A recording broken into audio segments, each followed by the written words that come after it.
Additive is still at a very primitive and a nascent stage in terms of adaptation in India. I see a lot of opportunity here, but it's all about converting those customers. There's no ready market right now in India for additive.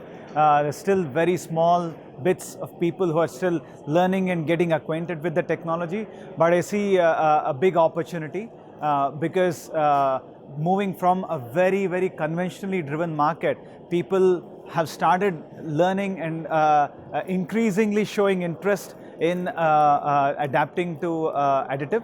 But this is growing at a good rate, though it follows a cyclical pattern based on the other larger industries.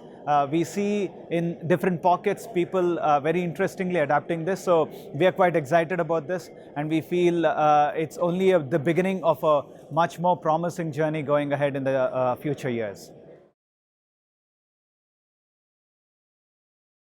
Well, it's our first time experience at a fully dedicated additive show.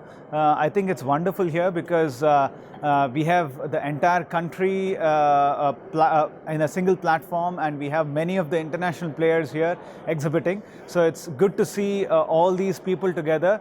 Personally, I believe it's a wonderful opportunity for potential customer to come, or anyone who would want to learn about the technology or anything to do with additive to do it here, because there's no other platform available here which opens doors to so many of different technologies and exhibitors. So I feel it's a wonderful platform, and for us it's been a good experience because we are also getting to see different set of customers.